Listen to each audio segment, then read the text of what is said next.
Morning guys, andito na po uli ako sa hospital pero natapos na po, kakatapos lang. Andito ako sa parking area at ayan, ang ganda tingnan ng petals galing sa sakura tree guys.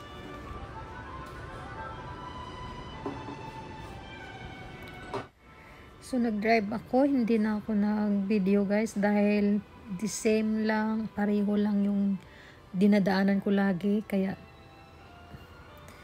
dito na lang ako, diretso na tayo. So the same pa rin yung paborito kong pagkain sa Japanese restaurant na after medical check-up ko, dito talaga ako pumupunta guys, kasi paborito ko talaga tong lugar na to at balance yung pagkain nila, yung calorie guys. So malalaman mo yung calorie na tinitik mo. So yung ating tuloy.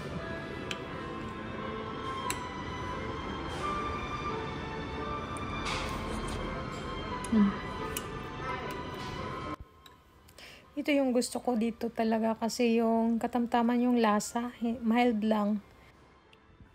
Magandang hapon. Gabi na pala siguro. Mag-aalas 6 na. So ito okay na yung aking katawan guys. Magkilos na naman siyang inyong suking tindera. Kilos ako. Galing ako sa hospital kanina umaga kaya hindi ako nakapaglinis ng maaga guys. At late na ako nakauwi. Doon tayo nung nakaraan, diba? Doon. So dito hindi pa tapos dito at saka doon sa labas doon. Diyan nung nakaraan kasama na dyan, hindi pa siya masyado tapos. So ngayon at hindi pa tapos. So ngayon doon tayo sa likuran kasi tigtanim na ng mga gulay guys. Itatanim na, kailangan itatanim na natin yung mga punla. Ayun, doon tayo, kaya yun yung ating nagawa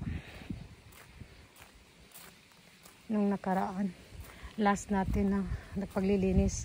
Kaya ayan, naglabasan na siya, naglabasan na yung mga ayan, oh, diba, yung mga laman, ayan, yung pinutol natin, ayan, naglabasan na sila, unti-unting naglabasan na siya guys. At doon, hindi pa tayo tapos, dito pa lang sa harap, hindi pa masyado malinis.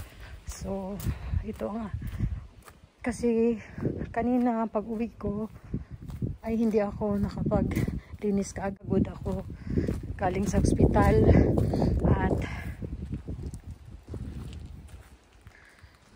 ospital at ayun, hinga muna konti kasi mahirap pag hindi magpahinga guys, kasi pag may sakit kang diabetes kailangan mo magpahinga kasi parang masikip yung dibdib ko, parang hindi ako makahinga.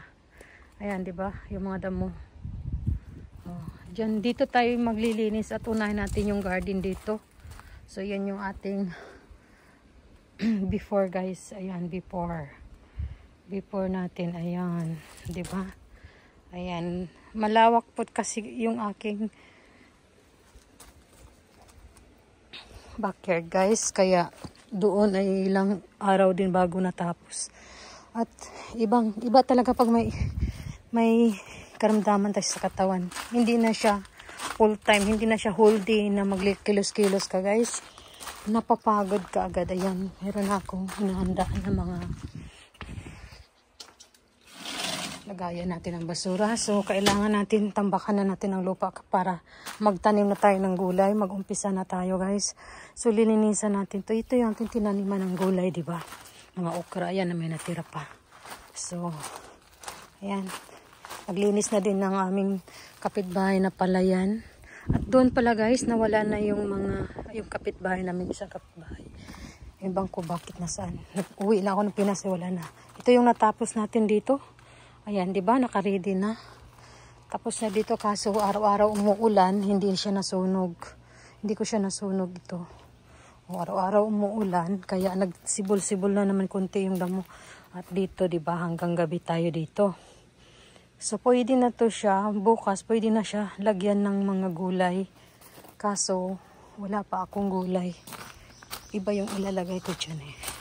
So hindi pa siya totally na malinis. Ayan, 'di ba? Yan ang after natin. So dito muna tayo, saka doon. Unahin natin dito Kasi mas marami doon kaysa dito. Dito tayo sa likuran ko. Kanina masyadong malakas yung hangin, parang may bagyo. Ay nagliparan yung aking takip ng aking basura, guys. Ito, pero hindi ito ginagamit dito, guys. Ayan, di ba? Wala. Kasi pag summer, maraming ahas. Ay paglabas ko galing sa kusina, yung ahas minsan na naanuhan yung ulo ko galing doon, guys. Pagbukas ko sa pinto, maliit na ahas ay ano ba tawag nun? Nahulog galing dun sa itaas, napunta sa ulo ko, guys. Kaya nahimatay ako. Tapos dito, pag kunwari maghulog ako, tapos galawin ko to, biglang may lalabas na ahas. Kaya hindi na ako dito lumalabas talaga. Sa loob lang ako ng bahay. Hindi ko na ginagamit. Kaya ito, mahal pa naman yung mga ganito dito sa Japan, no? Kaya itatapon ko na lang. Naghintay na lang ako na masira. Itatapon ko na siya. Kasi mahirap. At ayan. So, umpisahan na natin, guys. Diba? Malapit nang maggabi. Tapos na din yung cherry blossom. Hindi pa ako nakapunta dahil busy. Ayan, kakalinis lang nila kahapon, Sa kanila kasi galing yung damo napunta dito sa amin, guys. Kaya nagaganyan. Kasi sa ilalim nito may, ayan, may plastic naman. Ayan, dahil sa ano nila. Ito ganyan ng aking backyard dito sa likuran. So, kawawa yung aking barbecue, So, dito tayo mag-umpisa.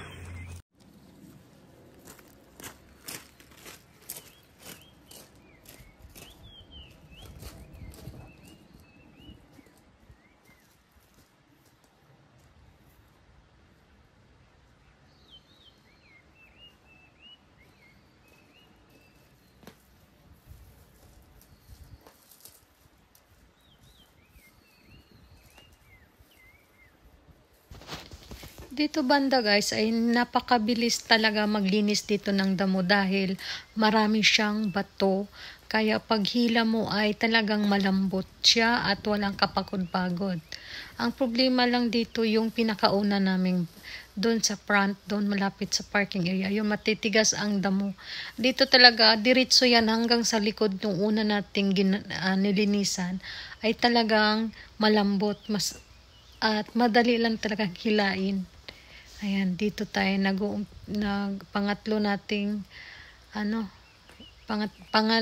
pangatlong beses natin naglinis. So harap, una tayo doon sa likod. Dito sa harap pangalawa, dito naman sa likod.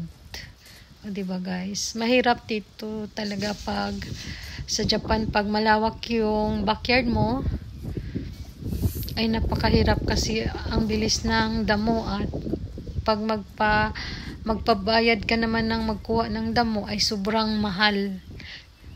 Pamasahe mo na sa Pilipinas yung bayad, guys. So, iba ang bayad dito sa Japan. Hindi katulad sa atin sa Pilipinas ay mura lang.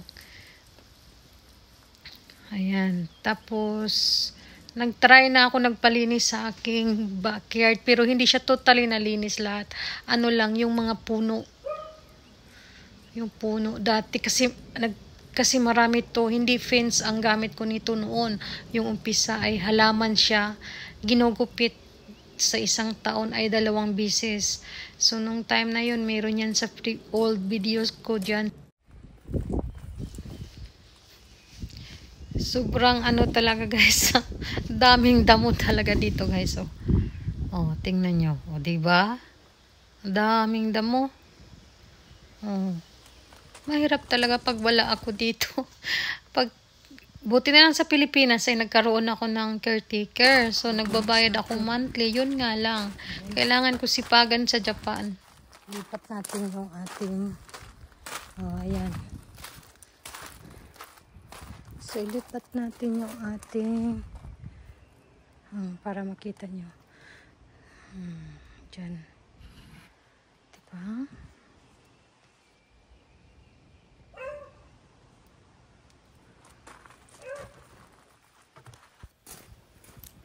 Ayan po siya guys.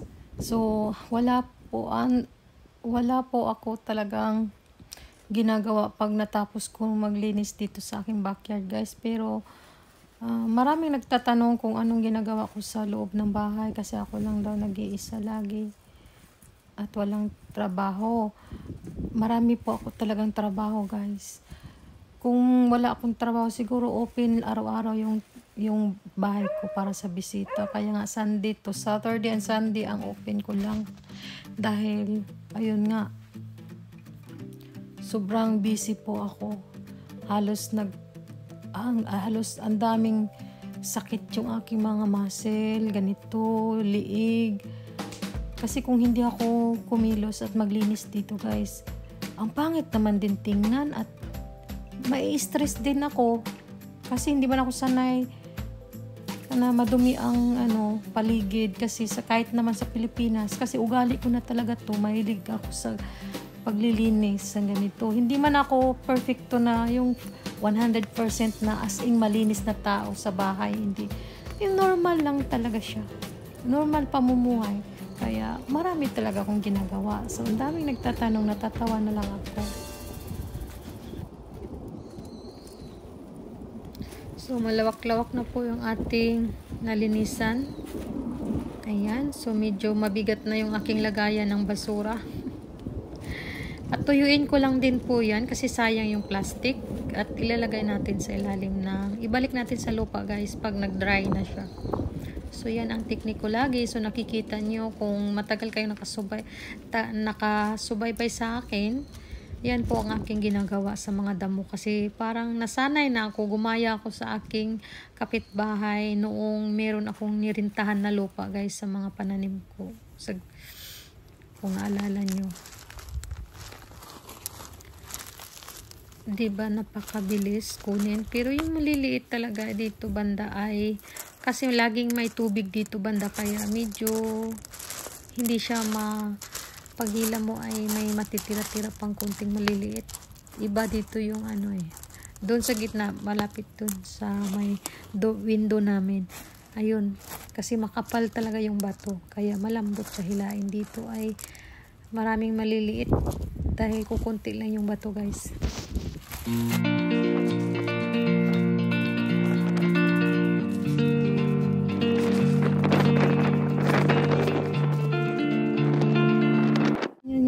Guys, tingnan nyo guys, masyadong mapino, pinong-pino yung bagong tubo. Sakit sa kamay pag di ganun ang bato. Ayan, kailangan kunin pati ugat kasi madali lang siya tumubo ulit. Diba? Mahirap pag ikaw lang talaga isa. Wala kang katulong ayan. Diba? Nandun pa Ayan. Doon banda tapos na. Doon banda. Ito, kukunin pa natin yung makukunti. Ating tinanong ka nung last year na kung nanonood kayo sa ating previous video last year ng ating mga patula. So, puno po ito ng patula natuyo na kasi umuwi ako ng Pinas. Hindi siya natanggal. So, ibalik natin to sa ilalim ng lupa para gawin natin. Ma-recycle natin. Ibalik natin sa ilalim ng lupa para maganda ang ating lupa guys. Pero liit-liitan lang natin. So, dyan ko lang ilalagay. Kasi mamaya dyan tayo maglilinis. Liitan lang natin. Tadtarin natin yan. So, ito naman yung dating kong kalamansi na puno ng kalamansi na namatay 2 years ago na, pero ni-recycle ko panggapangan ng aking mga gulay, ng aking pipino. So, magamit pa ulit natin to kasi dito sa Japan guys, binibili yung stick, yung parang plastic na ito guys, ito binibili, medyo kamahalan din. Kaya dito sa Japan mag gardening ka ay mahal talaga kung ano-ano. Itong ating patula, hindi tayo nakakuha ng similya. Kaya hindi ako nakabinta ng buto ng patula at nakalimutan ko kasi guys. Busy kasi ako sa tindahan. Pwede din natin itong gawing Christmas tree, oh. Pero hindi na muna ito. Sa garden lang po to, di ba? Ayan. Lagay muna natin dyan. Ayan, oh. Hanggang mabulok yung ating ginagapangan. Ito, ginagapangan ng ating mga pananim. Ibalik natin sa lalim ng lupa. Ito ay magamit pa, kaya lagay natin sa tabi. So, dyan na tayo maglilinis guys, dyan. Sa, ano natin, ano ba tawag yan? Planter box. Hindi din. Yung ginawa ko. May okra siya guys, oh. Yan, may buto. Sarap pa naman itong aking okra. Kasi pinas ito. Lalagay natin sa ilalim. Ayan, mga tuyo na. Ayan. May mga butong natira. Ibalik lang natin ito kanan. Ibalik lang dito talaga sa lalim guys. Ganun guys. Pagkatapos natin maglinis.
Guys, tapos na ako dito sa dalawang box.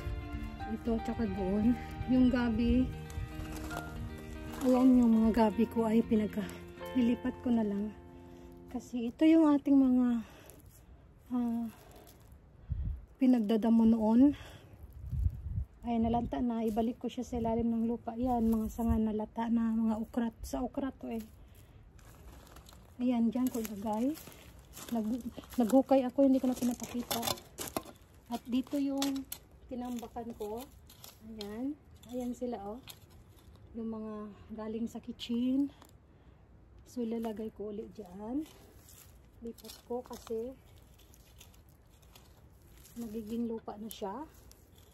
Ayan, nagiging dagdag natin din yan.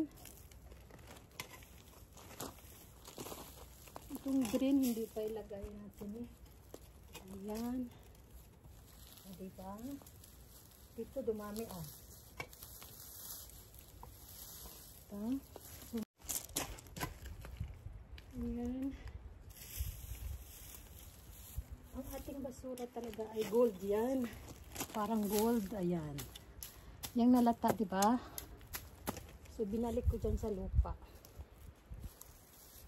Kukuha tayo ng konti dito sa natuyo na. Dito tayo nagtanim ng ano. Ayan. Nagiging ano siya, diba? Tambakan natin ulit. Balik natin yung lupa na ano ko. Ayan.